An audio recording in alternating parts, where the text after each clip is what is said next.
Halo semuanya, ketemu lagi sama aku di YouTube channel Teman Finansial. Pada video kali ini, aku akan menjelaskan perbedaan antara produk deposito yang berbasiskan utang konvensional dengan produk deposito yang berbasiskan syariah. Sebelum aku mulai videonya, jangan lupa klik tombol subscribe yang ada di pojok kanan bawah dan nyalakan tombol lonceng supaya kamu nggak ketinggalan video-video terbaru dari aku yang aku post setiap minggunya.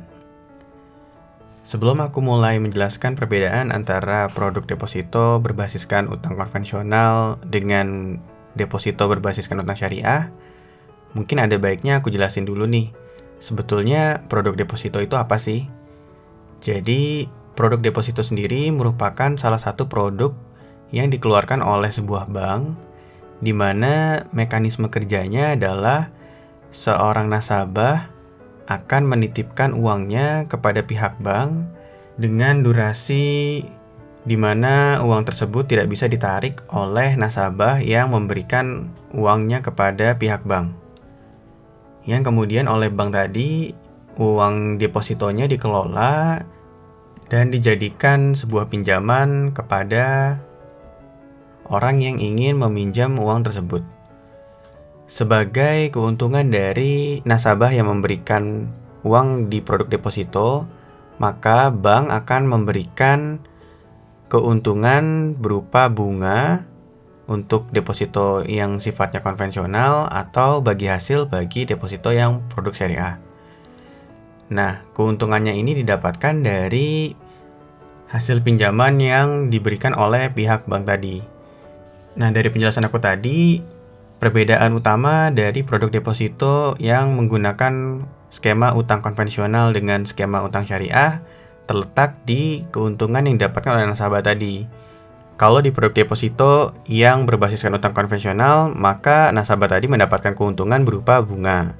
Sedangkan untuk produk deposito yang basisnya utang syariah, maka yang didapatkan oleh nasabah berupa bagi hasil. Nah, di bagian berikutnya aku akan jelasin nih, bagaimana sih skema bunga atau bagi hasil ini dilakukan oleh bank, dan gimana perhitungan keuntungan yang nanti didapatkan oleh nasabah. Jadi tonton video ini sampai habis ya. Yang pertama mau aku jelasin adalah skema dari produk deposito berbasiskan utang konvensional. Jadi skemanya kira-kira seperti ini. Bank akan menawarkan produk depositonya dengan menetapkan tingkat bunga yang mengikuti suku bunga acuan dari Bank Indonesia. Let's say, misalkan nih ya, bank mengeluarkan produk deposito dengan tingkat kupon sebesar 3% per tahun, di mana 3% per tahun ini berlaku untuk produk deposito yang memiliki masa tenor 1 bulan. Kemudian ada nasabah yang menginvestasikan uangnya ke dalam produk deposito tadi. Nah, setelah bank mendapatkan uang dari nasabah tersebut, uang tersebut kemudian digunakan untuk membuat produk pinjaman. Let's say bank tadi itu mengeluarkan produk pinjaman KPR, di mana bank menetapkan suku bunga acuan KPR itu di angka 8%. Jadi, bank tadi mengeluarkan produk KPR di mana bunganya adalah 8% per tahun. Kemudian ada orang yang ingin membeli rumah dan mengambil produk KPR tadi, dan dia membayar uang sebesar 8% per tahun. Nah, dari sini kita bisa melihat ada perbedaan bunga yang akan diberikan oleh bank kepada nasabah, yaitu sebesar 3% per tahun, dan bunga yang akan didapatkan oleh bank dari orang yang melakukan kredit rumah tadi, yaitu sebesar 8% per tahun. Sehingga di sini bank akan membayarkan bunga sebesar 3% per tahun kepada pemegang deposito.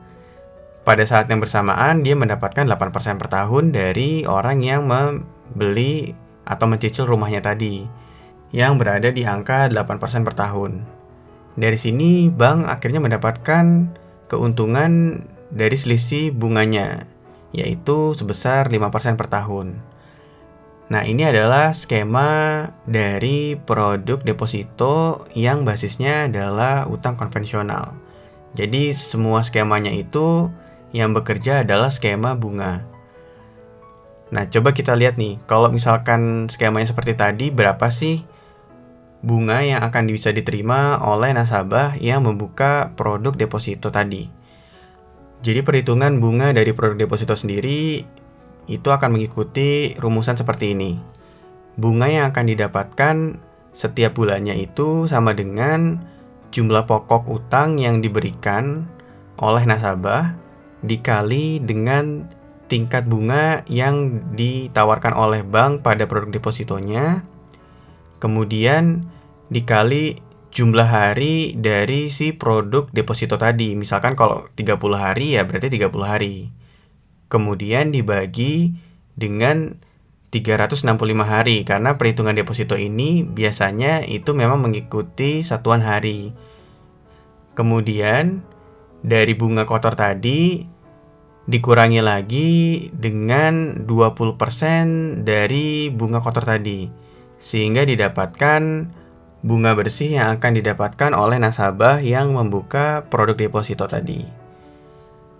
Nah, aku akan coba kasih ke kamu simulasi berapa sih bunga yang akan diterima dari seseorang yang membuka produk deposito berbasiskan utang konvensional.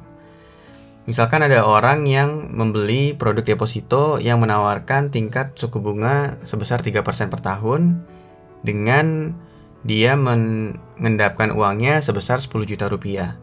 Berapa bunga yang bisa diterima di satu bulannya? Jadi perhitungan seperti ini. Bunga kotor yang akan diterima dalam satu bulan adalah sebesar pokoknya yaitu 10 juta dikali 3%, kemudian dikali 30 hari dibagi 365 hari. Asumsinya satu bulan itu 30 hari ya.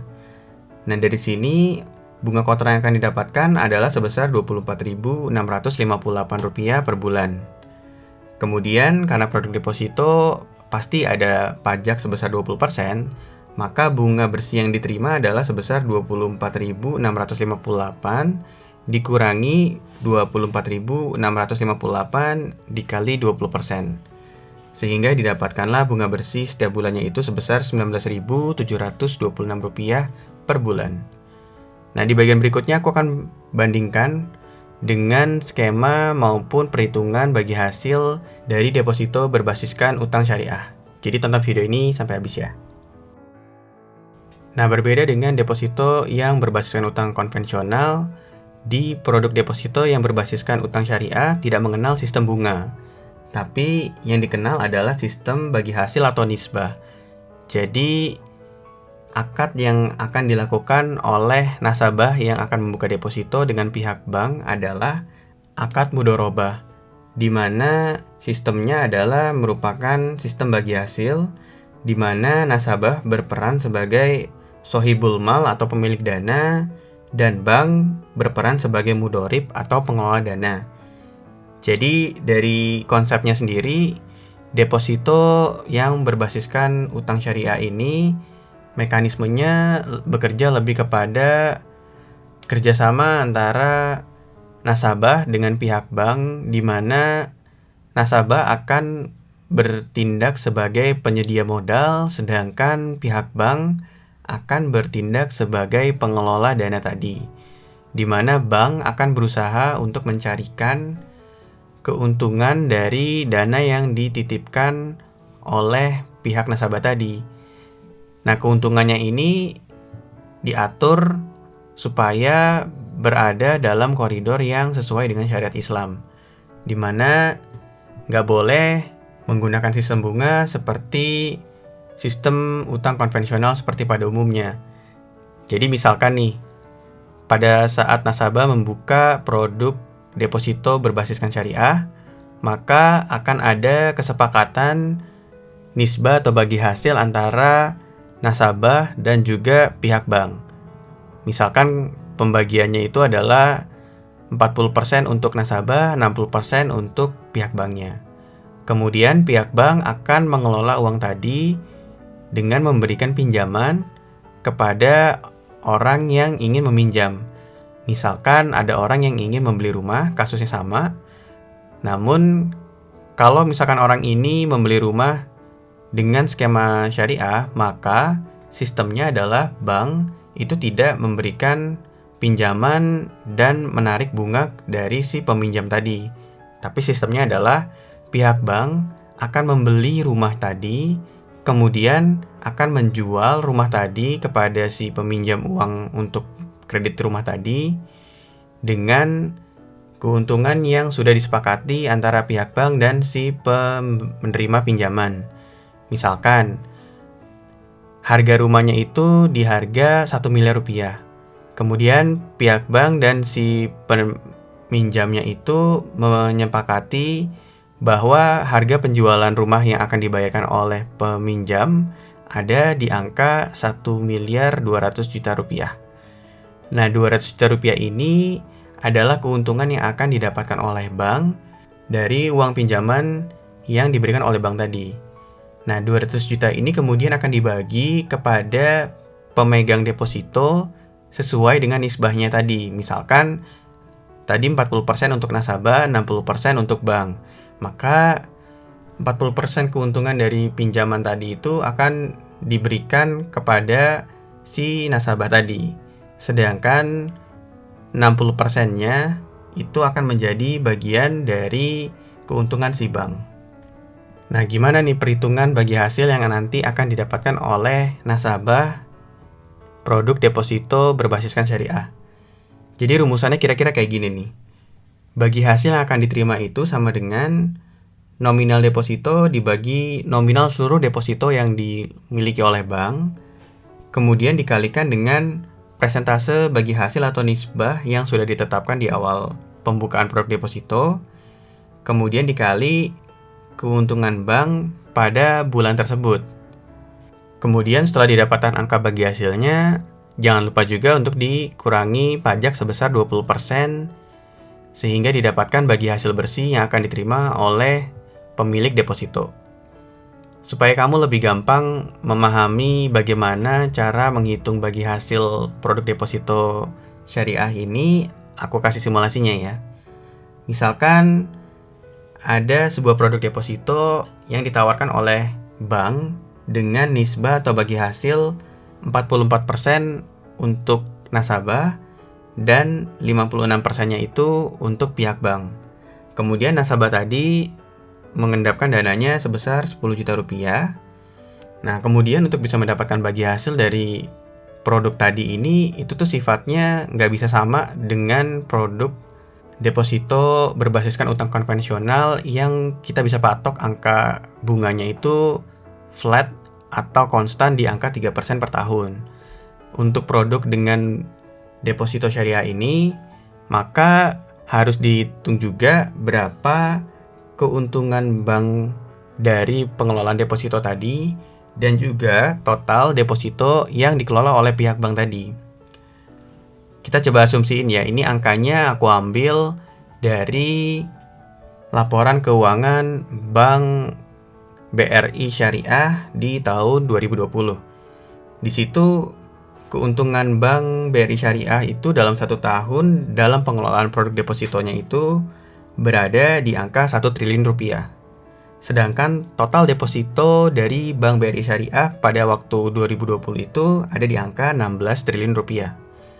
Nah, sekarang coba kita hitung berapa bagi hasil kotor yang akan didapatkan oleh nasabah tadi ketika mengendapkan uang sebesar 10 juta rupiah dengan bagi hasil yang akan diterima itu sebesar 44%. Bagi hasil kotor yang akan diterima itu adalah sebesar 10 juta rupiah dibagi 16 triliun, kemudian dikali dengan 44%, kemudian dikali dengan keuntungan bank tadi yaitu sebesar 1 triliun. Sehingga didapatkanlah bagi hasil kotor dalam 1 tahun yang akan diterima itu sebesar Rp275.000. Nah, untuk bisa mendapatkan bagi hasil per bulannya itu tinggal dibagi aja 12. Misalkan 275.000 dibagi dengan 12.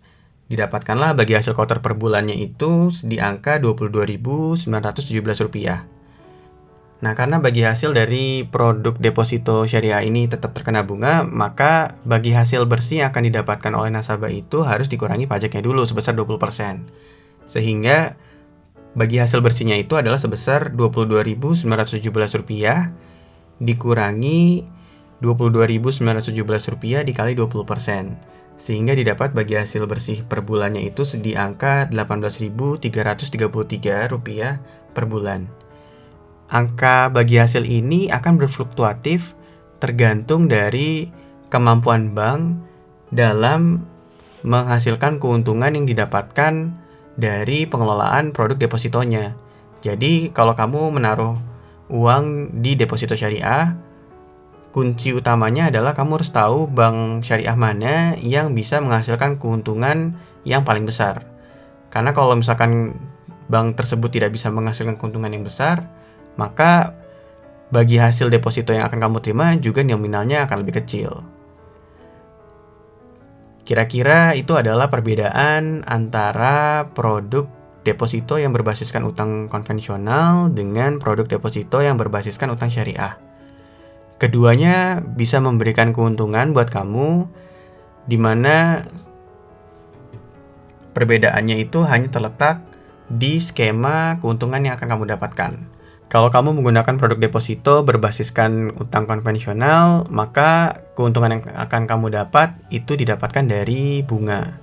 Sedangkan kalau kamu menggunakan deposito yang berbasiskan utang syariah, maka keuntungan yang akan kamu dapat itu berbasiskan bagi hasil. Kalau kamu mau mempelajari lebih dalam lagi mengenai produk deposito, aku udah buatkan playlist terpisah dari video-video aku yang membahas mengenai deposito di sini ya. Kamu bisa cek di situ. Terima kasih banyak udah nonton video aku pada episode kali ini. Semoga apa yang aku jelasin di sini bisa membantu kamu memahami perbedaan antara produk deposito konvensional dengan produk deposito berbasiskan syariah. Buat kamu yang masih memiliki pertanyaan lainnya terkait penjelasan aku, jangan ragu untuk tanyakan di kolom komentar di bawah ya. Aku akan bantu jawab pertanyaan kamu sehingga kamu lebih paham lagi mengenai produk deposito ini. Jangan lupa juga untuk klik tombol subscribe yang ada di pojok kanan bawah dan nyalakan tombol lonceng supaya kamu nggak ketinggalan video-video terbaru dari aku yang aku post setiap minggunya.